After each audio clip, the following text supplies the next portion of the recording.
Magandang araw, yan pala yung update natin today ay magluluto tayo ng kugita or ano ba yan, octopus. So ayan, napakatigas pala yung ano natin octopus kasi nilagay ko yan sa freezer kagabi. So ayan na nga ay binababad muna natin yan sa tubig no hanggang lumambot kasi matigas. Nga isang piraso lang nga yung nabili ng asawa ko no kasi malaki daw. So yan siya kasi bumili niyan kasi siya yung pumunta doon sa Carrefour kahapon.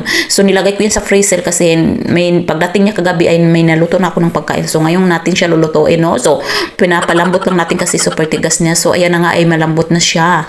So malinis pala yun ang ulo niyan, wala ng laman. So ingdan mo ang laki-laki ang haba ng mga kalasway niya. So ayan yung ulo niya. As yan may ngipin yan, tatanggalin natin yan. So ang gagawin natin dyan ay pakuluan lang natin yan no, hanggang lumambot bago natin udubuhin. So may ngipin pa nga siya o dapat natin tanggalin yan mamaya. So ayan ang haba ng mga kalasway niya. So, hugasan lang natin yan tapos pakuluan natin ng mga ilang minutes para malambot siya. So kita nyo yan. Ayan, hinugasan ko nga siya dyan. Tapos lagyan natin ng tubig at palambutin natin. Ayan, hindi rin yung tamang-tama lang naman ang tubig no. So, lagyan natin siya ng konting asin. So, ayan na pala ay hindi ko na kayo na-update. Ay malambot na yan. Mga ilang minutes yan. So, tanggalin na natin yan at hiwain natin at adobuhin na natin. Ano pang hinahintay natin, hindi na natin patatagalin na. Kasi magagabi na.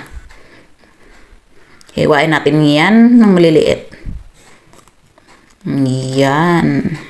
Pula-pula na yung color niya pag na ano na siya, lumambot. So, ayan na nga, ay nagisa ko na nga yan pala. Ay, hindi ko na kayo na-update kanina no, kasi si Denisa ay tinawag ako, gusto niya mag-CR. So, yan, dinala ko siya sa CR. Tapos, hindi ko na kayo na-update kung paano ko siya ginisa. So, ginisa ko lang naman yan sa sibuyas, sa bawang, at ilagyan ko ng paminta, tuyo, at yung laurel, at ano ba yung red pepper.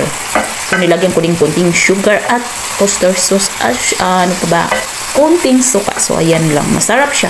Of course, hindi mawawala yung pangkalasa, no? Yung cubes. Lagyan ko din siya ng chicken cubes or kunti. Para malasa. So, ayan na nga yung adobo natin. Masarap na at meron na akong rice na makainit. So, ano pang hinihintay natin? Kakain na tayo, no? So, ang bango-bango pa niya mga langga. So, kami lang naman dalawa ni Habi kumain yan. Kasi yung bayanan ko napaka-arte. Nakita niya akong nagluto niya. Nakita niya akong naghugas na, no? So, sabi niya, yak, ano yan? So, parang hindi ata nila kilala yung ulam na yan.